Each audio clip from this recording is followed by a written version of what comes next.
pas. Mais si Sunde Azali, à bon, comme mais si lelo bato ba osakana na Jitumba. Lelo bato ba osakana Mboka. Lelo bato ba osakana Congo.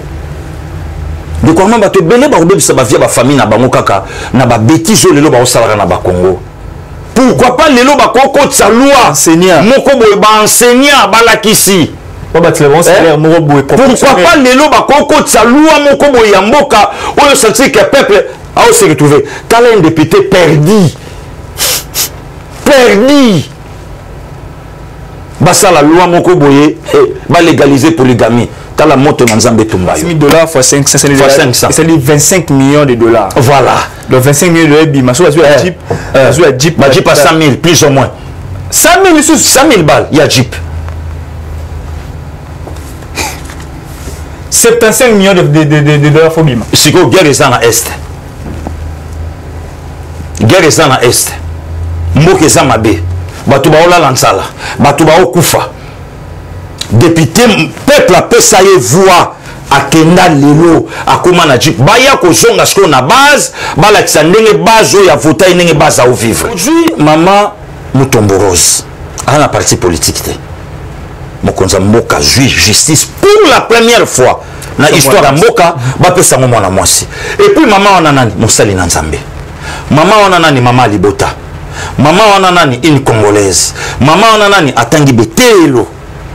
Mokonzambokabi va là-bas, moi je te fais confiance, je sais Sambokananga et Tambola. Vous informer au quotidien, c'est notre devoir, chercher l'information pour vous, c'est notre passion. Madame, messieurs, bonjour, bonsoir, ça dépend, il y a figé horaire Nabino, ça dépend, il y a R Oyoyo au Zuelingaïd, ça dépend, Nangonga P Oyoyo Zui Lubaku Monen et Akolabiso, na téléphone na yo, na ordinateur na yo, na télévision na yo, le la Terry Amos, na TV Monen et Wala Narabiso, depuis ville à Ottawa. Merci beaucoup Nabino. Bienvenue dans votre émission Bassama Congo, bon début de la semaine à tous et à toutes. Merci beaucoup Nabino, comme à la coutumier, tout bas 10 semaines au Kitoko Mingina, les communicateurs le plus suivis, les mieux suivis, à la Namaba Belé, Pasteur Gili, beaucoup à la très fâché, Kanda, ma belle soit journaliste, pourquoi? Maître Solana, Pasteur Gili, bonjour et bienvenue. Bonjour Ndekwarma, merci beaucoup, bon début de semaine à yo, bonjour, bonsoir, bon début de semaine, na Bandekonyos, Bazolanda Bisso, partout dans le monde.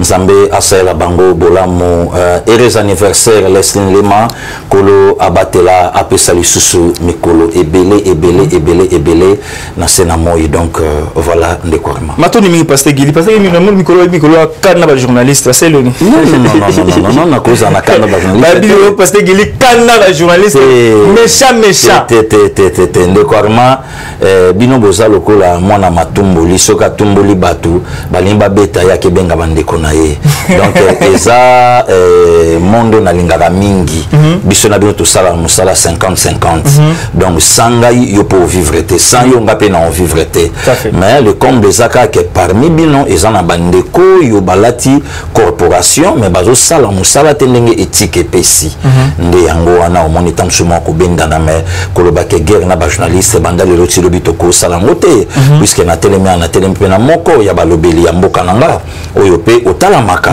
yango moni loka donde na expliquer ki ya lelo kwa ndenge kulutu nanga jila lingeti ig alobi bangolo bakimi na sena kuna bami baza bangolo wana baki oyebisa bandeko na bango ta bafingi biso bangolo oya nango bongo te eza pe ndenge moko na ndeko Christian moko na bino tanga lobaki ya quelques journalistes bazui ba Joe Biden po ba zape ba action mokonzi bandeko nyonso babendani babibotala bafingi biso mais bamisuli lo ba otambola na bajipa makasi arimaza na moto te bamisuli lo pe ba otonga ba pale ba sombi pe ba pale na moment où crise eza na moment où guerre eza na est-ce que ba ebisiko tout on a déjà la corporation rien donc pour mon accueil eza na ngoli kambu ya batu eza na ngoli kambu collectivité. Donc Pasteur Gili même ba combattre NDPS bazana bango na problème te na bandeko ba panisi. Merci beaucoup Pasteur Gili de une introduction mais donc mon introduction qui a peut-être politique mboka la biso Victor Wakwenda azali l'un des cadres pionniers ba ya IDPS akena ko déposer le mot na Assemblée nationale pour ba non désormais banda ba na d'abord ko compter mandat Félix Tshisekedi va ko installer gouvernement ça Malukonde est-ce que c'est normal respect des textes et des droits est-ce que violer constitution mboka te vraiment non ndiko na lobaki to expliquera les cambo na clarté nango kulutu ya siko alobaki abi soki kolo likambo alobi likambo na ye avant bo critiquer yango bo yoka yena no pourquoi alobi yango tovandaki awa ba loi ebimaki awa loi Gary Urbain tolobaki yango ti esimbi te tovandi atango kulutu wakonda akei alobi man mino toza en démocratie lelo ntango basango balobi élection na 2023 nazalaki parmi bato balekaki na plateau na non non non bandeko nanga baninga nanga baleki bakulutu nanga tofinga basango te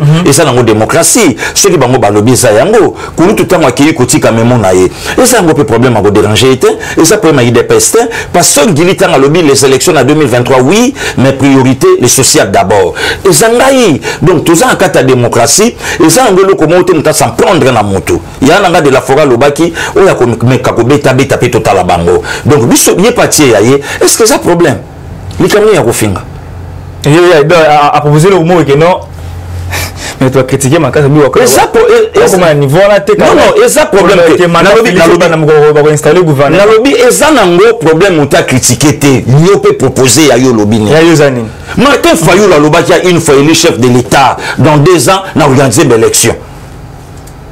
On a les respect constitution. Tout le monde est payé à la place dans la télé mais tout naïe. Ce qui a le cas. Akoya ndengeni ni bagime zate. Ah te payé na bing c'est plaisir. Akoya te azana makambo kolobate batutu ba yebi que c'est un menteur. Akoya te aolobani. Bango balingaka coalition ezala pour permettre bazala cannabis. Bango balingaki Fachi azala na Kabila pour bazala na bez. Sikoyo Fachi abotoli bango beefsteak na monoko. Et bananga ta ya nanga yelema. Dr Henry. Donc abotoli bango beefsteak na monoko. So eloko ya koloba ezad bango te. Oyambai awa lobani. Na eloko loba te. Merci beaucoup pasteur Gili wazaka ba introduce to ko tika sko actualité mboka nso bandi. Indi eza koyinda les députés révolutionnaires mboko la terme mboka ola ba terme les députés révolutionnaires ba ye tu dis uti wapi ba li ba contester gouvernement sa malokonde ba bi jamais gouvernement wana ya le gouvernement comme abe gouvernement o respecter géopolitique té gouvernement o ezina ba nationalité douteuse na kati na yango gouvernement ça malokonde gouvernement moko ba ko installer en côté pasteur Gili Malbomboka yo leurs autres députés révolutionnaires ba député mo révolutionnaire ba ko la moussa peuple congolais par rapport au gouvernement ça malokonde o ba se pe na mais na 4 jours ba infiltrer ba côté infiltrer ça té ba zape ba député jamais révolutionnaire ba zape ne l'autre côté ya la moussa peuple puisque ba biso ba pasteur Gili ba safu to sanzela na bango tout ça on dirait na bango to kuta na bango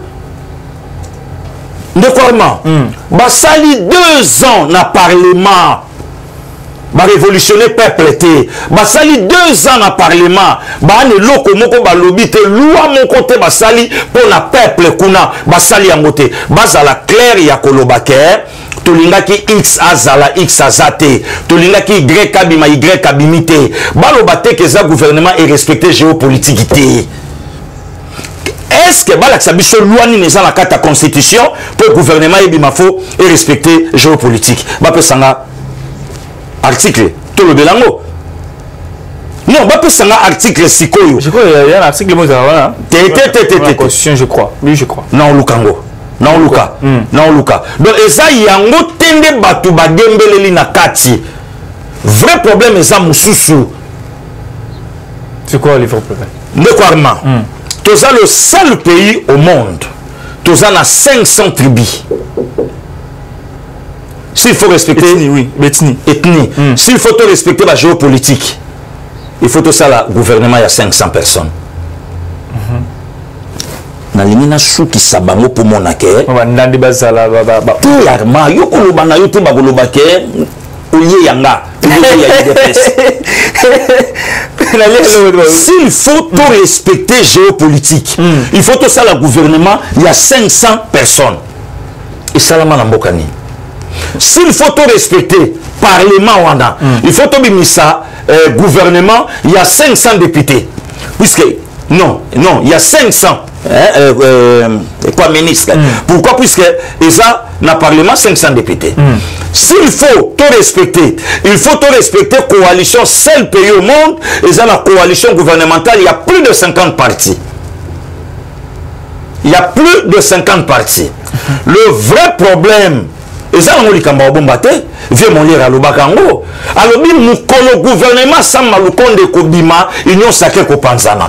Au monisco, le langage où il faut justice, Nabiso, a comme aller le interpeller Batou. Vous allez qui prophète, to oyeba qui les Kamounini, au bino banda préparé. Tant on va kobenga, bobengi bande kolanga ba Sylvie Bongo. Mais tant que bobenga bango, bolo bape bisika ou bobata makate. On a bobata makate. Pourquoi bobenga qui présent il y a une PC.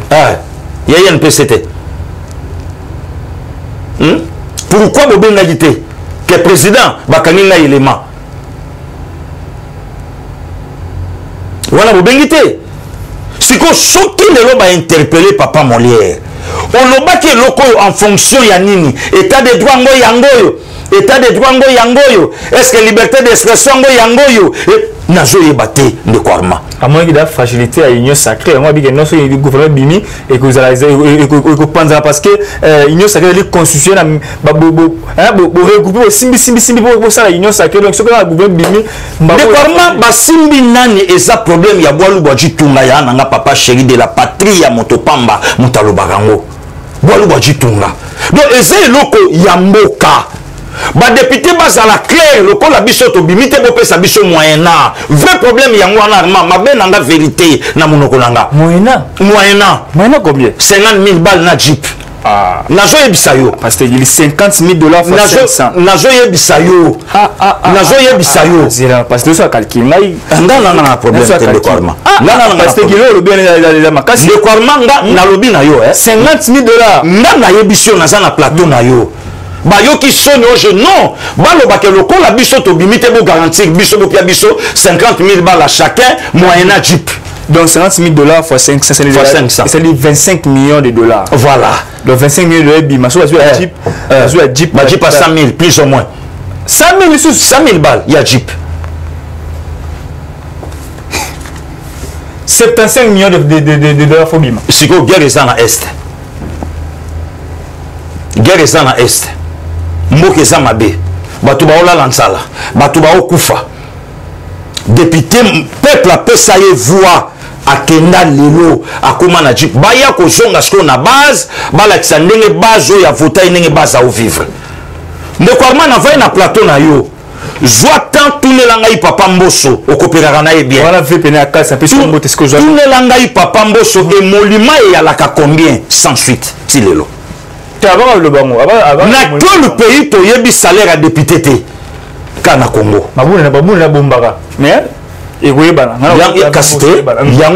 yango nga na lobi ke tunela ngai papa Mbosso eza nango makambo nyonso wana ozoloba te e lelo mpe peuple aza ne na bango te lelo peuple aza na faci ndeko Armand yo kasi kona biso réalité à peuple puisque ngana yo toalaka na kata peuple gouvernement ebimi peuple abeti maboko tout à fait tout le monde qui certain gouvernement ebimi peuple abeti maboko ndeko Armand ba député balobi tala ndeko Armand bosela nga monument vana kufa bosela nga monument pourquoi puisque lelo na puisque député lelo na puisque ministre un infiltré na kata gouvernement rwandais oyo hémicycle et lobby yango quelqu'un qui a fait plus de 40 ans na armée congolaise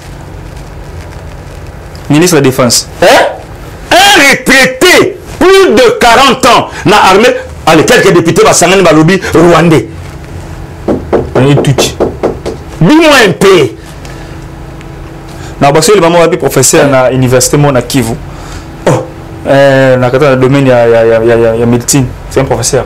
Bon, yebisanga. Yokutu olobi loko oyo ngana mutu nanga ya lakite. Yowana. O ba to alobi en Rwandais. To vanda wa. Honorable Nsigi Pululu. Na Olandanga. Abandi ko pesa ba réalité à Genève, touti Genève. Abandi ko pesa ba réalité pourquoi bazapa qui chef de l'état. D'abord Atanga Mingite, il a épousé une femme étrangère rwandaise. Le posé question n'est pas signe pour le bango. Le première dame en Bokananga rwandaise. Le général Saint-Mouchi. Il y a Est. De quoi parlons-en. gouvernement il y a 56 personnes bazo craindre des noms le ministre ITPR non tout solo là gouvernement il y a 56 personnes bazo banga des combos ya batu gouvernement il y a 56 personnes parlement on est allé quelque pour Nazaria sur le roi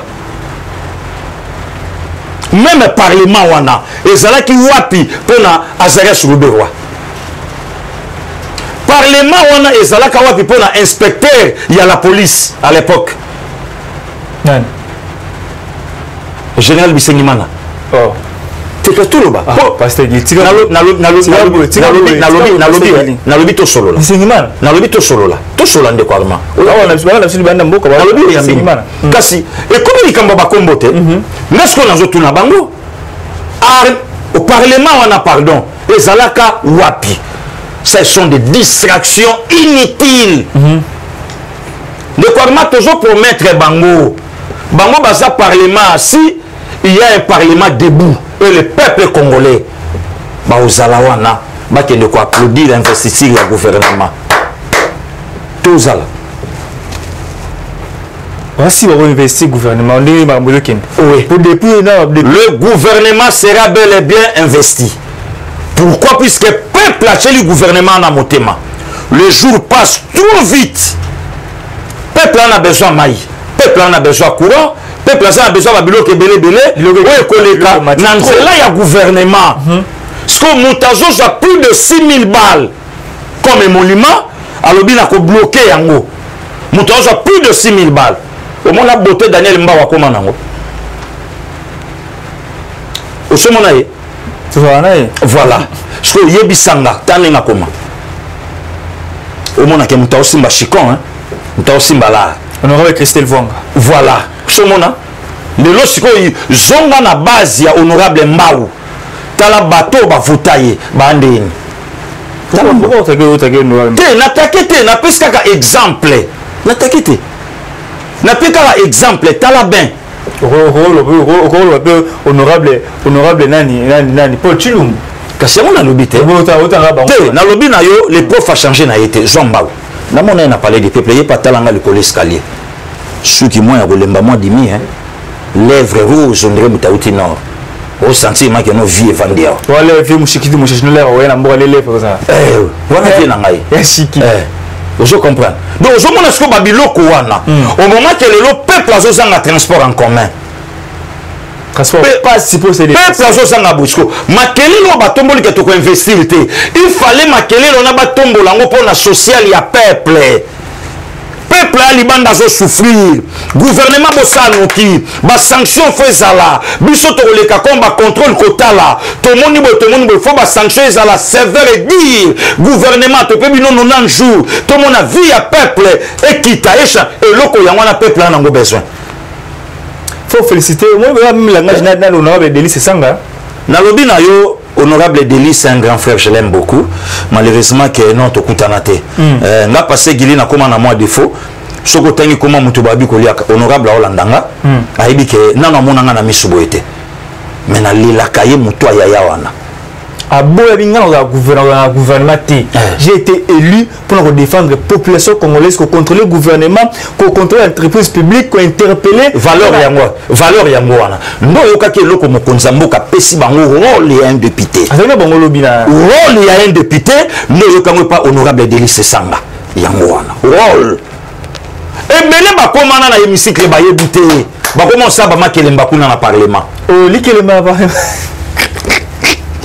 parce que on a parlé na lobi na yo bakoma bakota ba retourne na kata parlement moko zo ko signaler moninga deni oui que madame a été Dubaï elle na ba costume na ko tena chantier mon na moto ka bon total on a ba père aussi ebele ko pasala kana ya mwana na palais du peuple ebele bazana ba def rappeler avec intérêt ebele bazana donc souci à peuple na kati kuna ezate décorement gouvernement sali 56 jours pour bima nzembo moko komaki na mboko teka gouvernement bimi ne sika peuple a revendiqué bato ba ne misikle na malili na jeep ne monument au peuple a ba ta joa combien ba bité to ko investir en côté oh ngaku na ngaba loba OK lokola train de vie eza likolo biso pe to sala loi moko to kotsa ya biso pe monument ekita to joa ta 2500 muta salonga ya na deli parce que va diminuer salaire na bango à déposer la tika 3 ou 4 ou 5 mois à un bon salaire des monuments la ngai beaucoup sur Covid-19 on oublie la Covid-19 voilà mais là si on sur Covid-19 on va ministre moi mafia mo boy allez botika o yo avancer OK ba Covid je comprends mais si qu'est-ce qu'on biloko faut ba lobela yango wana bravo bon c'est quoi gouvernement le quoi bino bobimi. Cela ne veut pas dire que Moutounion soit comme ministre, l'équipe Moutoua comme ministre, tu n'as pas compétence. C'est ça. Mais comment tout le monde mboka, tout ça n'a moins de 100 ans, il y a que vivre dans la scène à Moïse. Rapport nini yoko pesa na nzambe ozalaka député. Eh, arima ba osakana, jugime ça jugime zali rapport nini yoko pesa, okoloba na batu nini. Papa Jean-Dédé Ngunza Carlibon a bloqué la conférence nationale à l'époque, ministre de la Défense. J'agis avec force. Il est aujourd'hui. Vieux Honoré Mwanda, le Terminator. Le 16 février 92, marche, Yaba chrétien catholique. Il est où aujourd'hui? Maréchal Mobutu, des monts vivants jamais. Il est où aujourd'hui? Blaise Compaoré. 20 Matoma le 15 octobre 87, le mandat d'arrêt international Bakangaye. Et le malade, ancien président de Burkina Faso, le oiseau de nationalité ivoirienne. Rien ne vaut la vie de la patrie à Yaya Moto, le Sako. Alors, Bahango, c'est la pour la bonne en Bokana. Toujours les cas de Kouarma, toujours Kende. Toujours Kende. Nous est parti, chef de l'État. Le ministre, bon après, dis-moi, après. Batiki la rabana mbongo te na vie, batiki la rabana éducation na nzambe. Éducation na nzambe muteko pesa ye, oyo ya koluka kozana ngo lobi. Moka oyo batu bazolela. Yo zoluka o amassé yango par rapport ya yo na famille, mais beaucoup vont regretter parce que c'est la possibilité tout le cas liste va député wana sur contre campagne 2023. Mais to lukango le loto on dekolanga Eliezer na top Congo lobi na sana kati soki ya ba député soki nini ba oloba te Eliezer lobi boy Eliezer lobi le solo to koto lobi to bi ah honorable na yo pe mona ko lupang. Vous avez un révolutionnaire, ah, tende qu'on a armé manga pamba. La mouille comme autant de ta mère, vous avez l'information.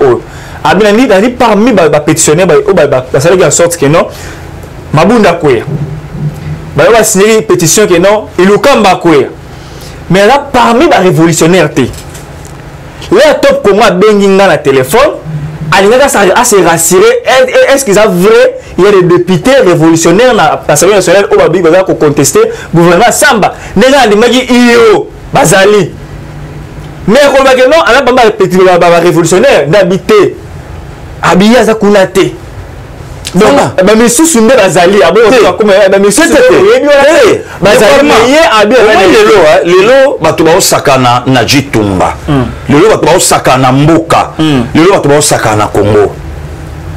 De quoi même bato belé ba obebisa ba via ba famille na bango kaka na ba bêtise lelo baosalaka na ba Congo. Ba makile tanga na mboko yo. Ba makile tanga na mboko yo. Et lelo tonga to nga ba sa eloko moko par rapport. To landa ki déjà mutumo ya FCC. Asa la éclair a olobango. Asa moko ba communicateur. Alobi ba député na biso belé ba kende ki ba kanisa ke lokwa na union sacrée za soki nini mais déjà ba si ba bandio zonga. Chadari. Chadari ba bon abi ke no ba député ba no zonga na FCC. Parce que yo tout na tamba ozonga na vision ni. Donc ba yaki na union sacrée po ba kabola ba poste ndenge FCC ndo pia bango. Choisir en côté. Sotant ba jouer en côté ce baké mais peuple na sima na bango. De comment okoyambangawa na oloba no gouvernement et aux investir. Oyebi situation to komi sikoyo. To bando koma na situation moko peuple aza musika ya kotelemela bayi politique te kangelo kona ebisio ah oui ndeko Armand kanga émission oyo babomba yango bobimisa kaka ndenge oyo musu ebima tango makambo na loba ekokisamaki mukolo peuple a kotelema biso na ba député na tovanda na cité biso na ba député na toyebi ba famille na bango place ba uti biso na ba député na toyebi ba na bango bandeko na bango place o tovanda na bangiringiri na bawapi toyebi bango et ça musika te peuple a telema et tant que peuple a kotelema personne sera épargné personne sera épargné nazola kayo ndeko Armand bandeko baolandanga partout naza prophète à malheur mais nazoloba ke peuple aza musika te ya kotelemela bato wana nyonso oyo lelo bazo bloquer kotongwama ya mboka au Congo peuple asu musika na bango te abandi ja kolota bango toyebi te après mokolo investir makamni ekosalama maloba bien bossé abimiso maloba na te pasteur abimiso maloba te combattant abimiso maloba te patriote abimiso maloba oyo c'est motema na parce que on a ma tête vendika le pasteur Gili au lieu ce qui va ma peuple il y a un député qui s'appelle Claude Mbuta à le bureau va officialiser polygamie c'est un sorcier a continuer qui makangu na ye Claude Mbuta a continuer qui makangu na yo oyo zo sala wana koba yango officialisé sala de façon que moi sona nda kwa yeba ke osoboti libanda koya ko pakola biso botutu te ngai lelo passé Giliboye aller officiellement na bala deux femmes koya ko pakola biso botutu te abiso possibilité na lobi na yo aya ko pakola biso botutu na yete wana nyo se molima mute pia vertige maman invisible oyo utote officiel wana nyo so mongi molima et mon esclave vertige de Armand et molima alors proposer abi le passer parce que abi tout c'est bien pour la polygame faut officialiser encore to ko bana biso au moins peut singa raison bala na yo ndenge olingi mais ko ya ko tombolela ngo biso na mboka te que non polygamie et comme officiel non ko ya ko tombola biso te ba priorité ali pourquoi pas ye Claude Mbuta koko tsa loi moko na parlement moi mbongo ye mataka pe na ba militaire o lelo bazo kende front pourquoi pas lelo ko salango vraiment lelo pourquoi pas ba koko tsa loi pour na ba médecin pourquoi pas lelo ba koko tsa loi enseignant moko boye ba enseignant balakisi pourquoi pas lelo ba koko tsa loi moko boye ya mboka oyo sentir que peuple a se retrouver tala un député perdu basa la loi moko boye ba légaliser polygamie tala moto na nzambe tumbayo moto na nzambe etumbayo kaka ndenge so bandi kokotsa ba loi ba ndeko Armand to vandi boye passer Gili officiellement bala des femmes même atana valeur lit na ngai et quoi 3 femmes même atana valeur ya lit na nga et quoi même la valeur ya lit na nga c'est pas sérieux c'est pas honorant mais un honorable yoka maloba bimsana monoko na ye yoka ngasko na idée tala makambo yo lobi wana ba voter loi moko boy pona polygamie wana ko to lobi bien te yo nde sala sikoyo na parlement ba voter loi moko pona lesbianisme pona homosexuel pona pédophilie comme ça to betelo maboko vraiment parce que Gili moto na nzambe tumbayo par rapport à makambo wana parce que Gili to vandi de la mugi boye Bruno Chibala interpellé na justice il paraît à détourner qui a mbongo ba conseiller à détourner ba mbongo il y a batebele ndeko Takaïcha vice ministre de la justice a déposé les plaintes contre Bruno Chibala a interpellé bientôt ndeko Armand makele la moi primature oyoka yango te eloba makati makele la moi primature omoni lelo valeur ya justice ya mboka na biso yango wana nde loko na senga ki parlement oyo ayebisa gouvernement botala sikoyo en voulant trop gagner on risque de tout perdre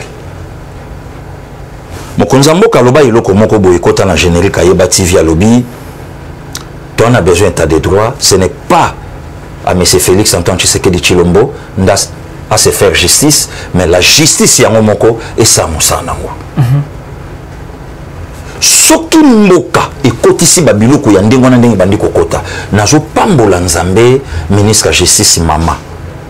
Et puis azana parti politique il faut vous rappeler omoni babiloko nga na loba na le na ba négligence ngaité évidemment le bac no bata ministère de justice comme tout monde à la partie politique na ba négligence mutu na ngarma ozonga muke o falo zonga grand na lobaka déjà makambo yawa nabi mokonzi mboka fazala na ba ministère na yimoka tche na poche akota la mabe abi bon na opesa ngo na parti te bon na pesa ngo na mutu na vision na lobango wa ndekwarma osoboya ka kotombola ngai mutu na yo o eri yango yo sopi na lobi pe likamoga malamu otomboli pengo bi passé gini osenga ka yango mokonzi mboka yo kaka yo ndekwarma ko twa ngai mutu na rappelé bango ke lobango non sikoyo mama wana bimi na parti te. Siko tu nanga mama ngonani. Aujourd'hui mama Mutomborose a la partie politique te. Mokonza mboka justice pour la première fois na histoire ya mboka ba pesa ngo mwana mwasi. Et puis mama wana nani Mosali na Nzambe. Mama wana nani mama Libota. Mama wana nani une congolaise. Mama wana nani atangi betelo. Mokonza mboka bi va là-bas, moi je te fais confiance, justice mboka nanga etambola. C'est justice qui lève une nation. Une nation. Ce n'est pas le Parlement, c'est pas la démocratie, la justice. Voilà un décoirement. Mabini ni lelo otomoni na gouvernement ba tombola ba mamanda ya Gisèle. Ah oui, moi mère pena. Oui maman Gisèle la professeur pour na comme ministre ayebi ya onju musayi. Ba mamanda ya Gisèle. Mais moi linga pena ala honnête. La lobby komi kitisa ozondi mateke oyo ministre. Asola bien mère moi. Donc komi kitisa ya ndengo na melelo député Tamapeka. Vous êtes mécontent. On aurait des DDOP. Na lobby révolutionnaire. Na lobby joa batuloko la ba cerveau d'état. Ya na ba Jean-Pierre Liaou. Joa batuloko a bango. Joa ba excellence Nicolas Kazadi. Mokonza mboka ma finance okotika lelo finance evandisco na mboka. Nicolas Kazadi lelo nani akoyi koboya ye un combattant. Ba maître Tony Mwaba azue PST wa dénoncer l'autre fois. Muto ya bandi ko dénoncer yango. Lelo nana akoyi koboya maître Tony un combattant d'élite. Oui, mais qu'on a interpellé. Oui. Maramore bandi. Mais qu'est-ce que c'est le place qu'on a na zokita? Bachibala, ba wili bakonga. Place le losko on a na okoma. Et yeba keza même pas bango. Même na bateau musu le loba na Sénat wana. Ba kozwa bango kaka. Je sais de bango. Na lobi justice a kozwa bango à cause ya mboka. Décoinement sélection ça bien na gouvernement oyo. Moyen perfection na bomototo le bango dans sa totalité zate, mais du moins à 7/10. Là, je suis d'accord. Merci beaucoup. Parce que madame Baloba qui en va te bien. Oui. Et to vandi boya koloba campagne moko il y a diabolisation, il y a déstabilisation même pas. Il y a diabolisation contre ministre de la défense un Rwandais. Quelqu'un qui a fait 40 ans dans l'armée congolaise rwandais. Allez-y comprendre un peu. Bon, de quoi les lobes nani siko bazo bloqué gouvernement bima. Ba rara qu'est-ce pas congolais.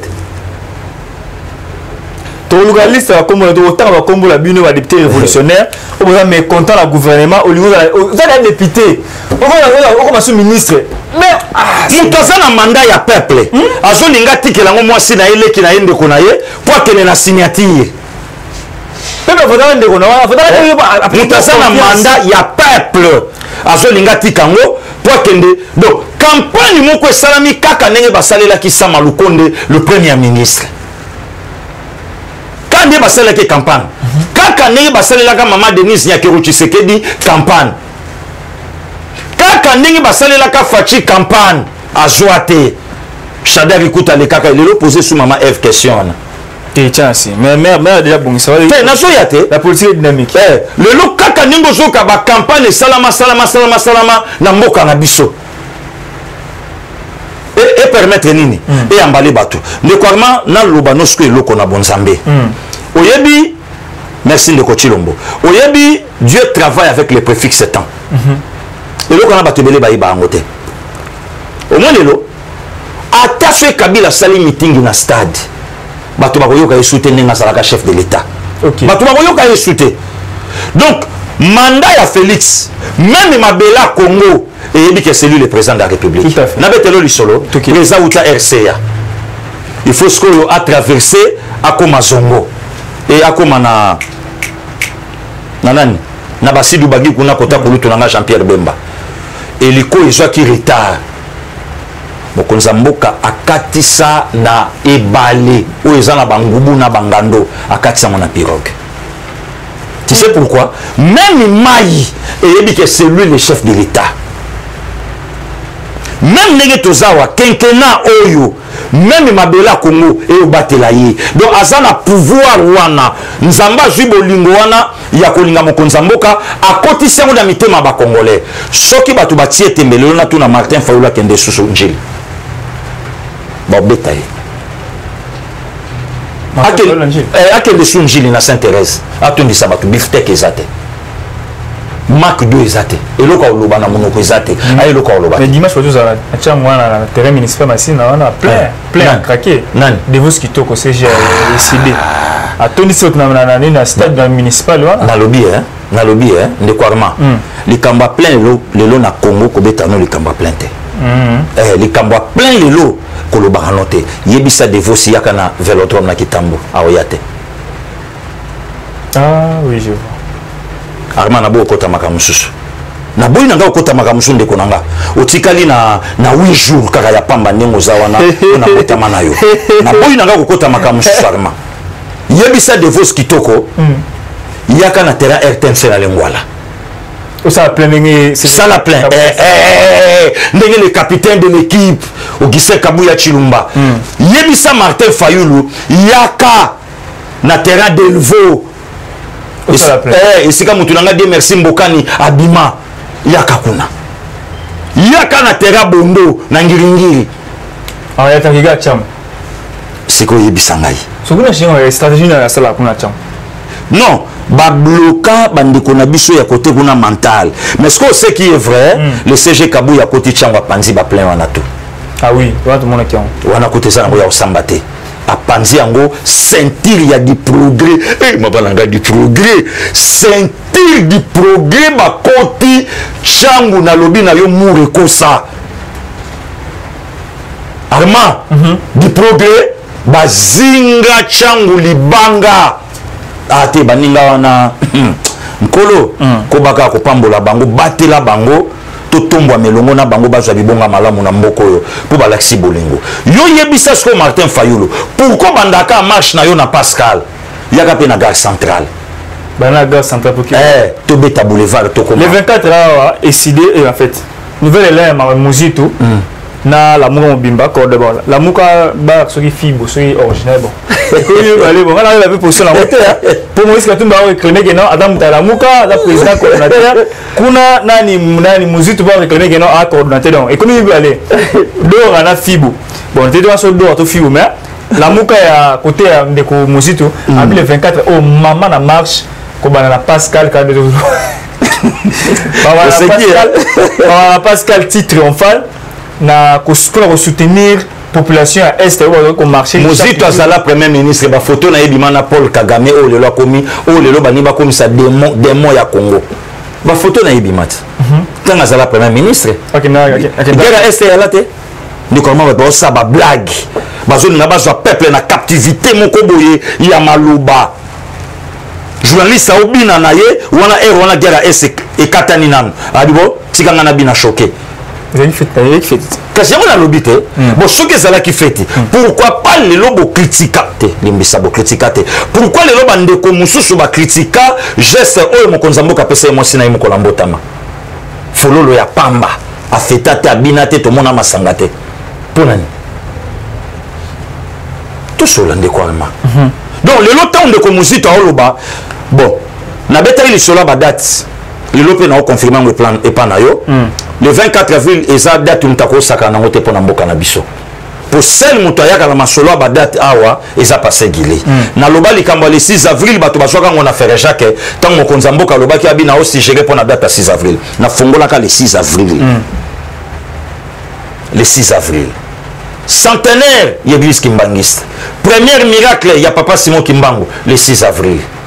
Le 6 avril, deux présidents Bakoufa en Afrique, Moukolomoko le 6 avril 94. Il y a Rwanda et Burundi. Le 6 avril. Le 6 avril, Mbaliboso va interpeller directeur à cabinet, il y a chef de l'État en fonction de la justice. Le 6 avril. Bon, le longtemps où bandi ko boto le 24 avril, ko sakana le 24 avril, pour le 24 avril, les hommes conjo ils dépassent à même quand Maréchal Mobutu contre Mir. Pour Maréchal Mobutu a ça la discours, il y a le 24 avril 90, comprenez mon émotion. Ba toro ba la kawapi. Bien sûr, le 24 avril marche pour la S. Le 24 avril, les hommes kolo yo biso ba congolais toro kende au Romon nanga na délégation na okende na mausolée, il y avait beaucoup le papa Wemba, toche mon fololo na mer Amazon, tozoni na méditation. Le 24 avril. Le 24 avril, les hommes kolo ve na ndombo petum na on a vérifié na babi, mais eza mabongo. On dirait papa non mais pas qu'on fait le 24 avril. La journée où faut méditation. Méditation et belé to perda vient beaucoup na podium sur scène. Sur scène. Il y a un chikito ti lelo ale la casier. La chikito mon chachini. Na bastati na ye ya chiki a chaka toujours bakala diakuba. Il fallait même bakita awa mais moi programme salami na maman ba osalango na juin au moment avait chiki a koya na ozana na plateau et panayo. Vous comprenez. Allez, Tovanda Adolphe Mouzitou, marche. Donc, le lot est loko bako loba, et loko le loba koyebi sa population, et zate. Ce que bakomi ko kende na likambu ya Esther, Mouzitou azalaka premier ministre. Guerre Esther zobundama, premier ministre, il y a Joseph Kabila. Azalaka kuto premier ministre, il y a Katumba Mwanke. Pour l'instruction, on n'a pas Katumba. Il y avait des cabinets. Si vous wana guerre est à la raté. Le lorsque va au la marche pour un soutien, il y a guerre est. Mais le territoire où le FARDC ça récupéré, wana ba tuba le belangote. Wana ba penser sango le belangote. Wana solo ba maté. Militaire le lo oya salaka pe na parler la nation oya salaka pe na oya ba olandanga pa oya lo ba so no passer gili alors te le lo militaire comme me la pe mai na mulangi. Oh ouais na bouteille ma plastique. Vous avez la maïté. Bon 18 ans et à la vie au le lo ezate. De quoi Kabila fait 18 à côté Kanchachité, ngana auto matasko Kanchacho que nous hôpital où c'est comme déjà fin prêt. Pourquoi pas le lo beaucoup le belango? Hôpital, c'est comme fin prêt. Hôpital ultra moderne. Il y a des militaires. Fin prêt. Fâché, ça y est, l'autre côté. Et l'autre, on vend des nouvelles là. Dans les musiques, tout le monde a battu. Mais le cas de la Covid, il est toujours respecté. Au pays déjà que nos vaccins sont bannis. Donc, toujours respecté. Je suis en exaté. Je peux tout dire que l'autre président a monté. Au moins, 500 personnes dans la Anthony Pasteur Guilé. Et puis il peut faut y baka. Na niveau ya charismatique. Ba mozito ba charismatique te. Ça va opposition en beaucoup. Il y a beaucoup na lobby. Na niveau ya charisme que ozo sentir que moto azana makila. Net do ba ya na ba papa chéri de la patria. Ba Jean-Michel Lokio, ba Roger Lumanda ozo sentir que non charismatique. Il y a donc un hôtel, il vie mon niéré via télémina magili charismatique. Vous comprenez? Hôtel ya Chuda Makanda, il y a Olga Yende, la promesse mère à Bapeti. Hôtel ya Chuda télémobile charismatique. La dit vous la production, télémobile charismatique. Maintenant, bah musique tout est. Merci beaucoup Pasteur Guilly. Tu vas avoir un dernier si j'ai l'impression de me coller. Tu voulais pour avoir un souka pour battre, il est belé, tout le monde appelle qu'on sonne. Pasteur Guilly. Tu vas vous interpeller Ndeko Sango, Israël Moutombaki, je te dis bonjour mon vieux. Et né, n'a pas su me risquer aux amis, mais interpeller la Aner. Maman, Aner au bureau, Aner ici là. Tu Aner fait ça, Aner le gros. Cachon Aner ici là. Non. Cachon fait ça là. Mais pas cachon en coucou, couche ici là. Mais normal, interpeller au cours trouble ordre public na malobati. et puis yo moko to lobi momoko abie ba interpeller do ba benga ki bakangai na bango yete par rapport au lelo bato basala ngo base non c'est qui est fort va jouer en plein il y a ça émission là va jouer on ça l'émission tête OK ba benga ki ya kende tant que citoyen congolais ba yoka ye na o ba bengela ki za ko kanga matin ce ko kanga masango za nani na mboko po bakange ba obanga nani a journaliste kaya on a lobi po bakanga ye ngako to na osenga bino corporation Bosangana bo revendiquer justice sur la mort de Frank Ngike le 3 novembre 2005. Corporation Bosala marche pour revendiquer mort à Frank Ngike na mwasi na ye Hélène Paka awa na Mombele. Mombele assassinat le 3 novembre. Corporation Bosangana. Mais si kabo yoka mutazoli ambongo nazo somba ba mbina ye mwana mobali poatela. Est-ce que place que comment on a 52 ans commandé?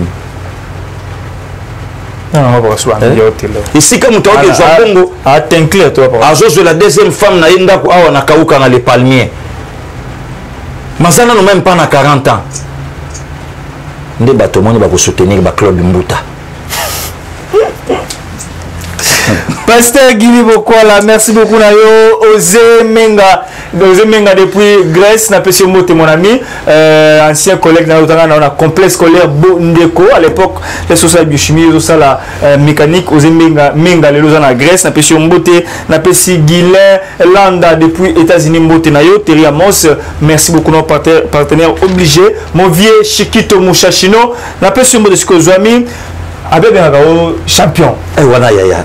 Alors Benga Guili champion. Wana vraiment donc yaya pesa ngelengi yaya moko respect belé malgré renommé naé malgré combo naé mais ce que yuki yaya bingio ozoka make ozoka nenlengi ya kosola. Tout à fait. Ezaba président Cheki ezaba docteur Mayele ezaba docteur Ilobos ya mama Sandra donc ba pesa nga ma goût que musala quand même auto sala.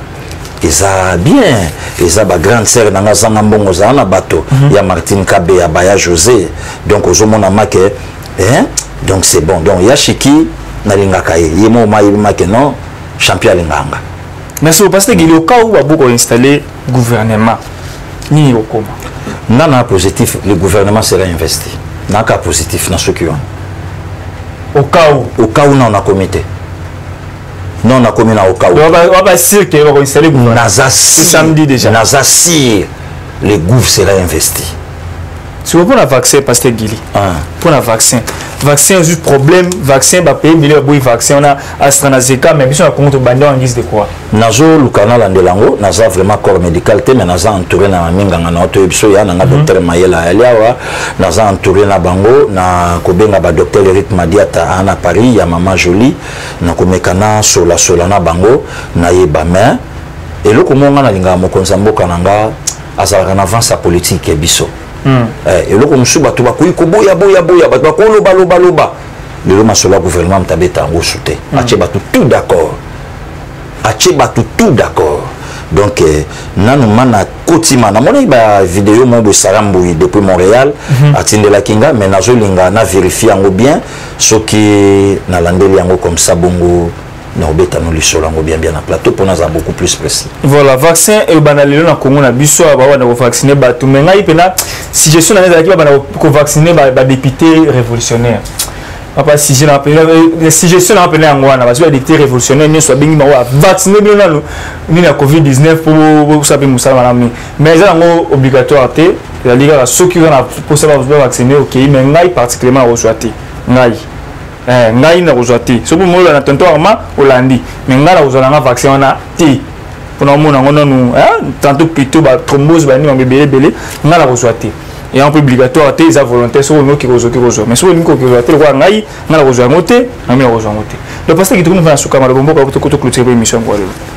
Merci Ndeko Arma, merci na staff nyonso boss depuis ba côté à Nord kuna place Azali ya zamboka mo na ba princesse Kabe ya mère Bataylor donc baza kuna ba ya Kemsingo ibokila lokondo et fapeka to ba vie na ngai Palin Sylvie Palino Mandrako ya Mamester Bolamo côté naïe le Saint-Esprit les troisième personne andi ya balolo nzambe abate la bango ba ya alors kolabomba bino donc tozana biso toujours ensemble mosalezo ke nango bien ba ya nanga bienvenue bolangala place azakuna kolopa bakande nya ko bomba mama Jos Mondele ya mototo okani kala nzambe bakande nya ko batela bino donc il y a pas de souci ndeko tozana biso bien vungule belmave de l'Otima Vongo de Espagne.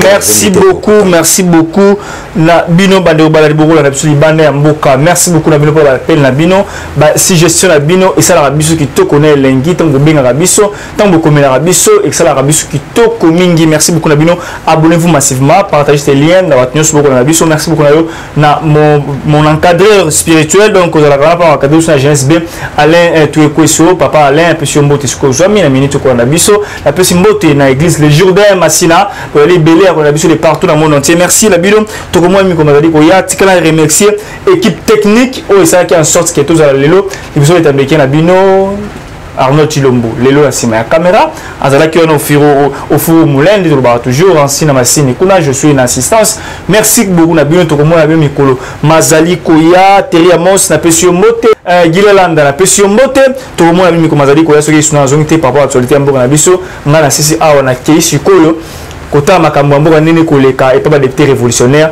tout éviter sur le souka ndengeni makambo pour la bile lope pour pour sa déclaration pour makambo la bango donc guerre de compter pasteur Gili wala bituma makasi pas bakelo sous guerre mususu ba révolutionnaire donc tout le monde a mikolo Mazali Koya pasteur Gili merci beaucoup merci pour la disponibilité.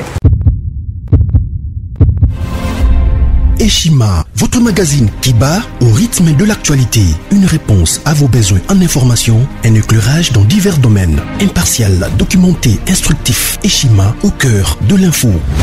Retrouvez la nouvelle édition. Exclusivité. Estache Mouandi, ministre d'État, ministre des Ressources hydrauliques, relève le défi de la libéralisation du secteur de l'électricité. Des actions concrètes. Cap sur la libéralisation de l'électricité. Installation des mandataires ARE et Anser. Fonds Mwinda qui permettra de fournir de l'énergie électrique propre à 15 millions des Congolais. Signature contrat B-Box. Plusieurs protocoles d'accord signés dans le cadre de la mise en application de la loi sur l'électricité. Les avancées enregistrées dans les secteurs des ressources hydrauliques et électricité grâce à la vision du ministre d'État Estache Mouandi représentent un acquis indispensable qui balise le chemin vers l'effectivité de l'amélioration du taux de desserte en eau potable et en électricité. Focus. Payer l'impôt est un devoir civique. Le directeur général de la DGI, Barnabé Mwakadi, sensibilise les assujettis. Dossier Eshima, les épidémies les plus dévastatrices de l'histoire. Nation, le ministre d'État Ribens Mikindo met en valeur les blocs pétroliers et gaziers de la RDC afin de transformer les potentialités en hydrocarbures en véritable richesse. Élection 2023, le compte à rebours de la Senco.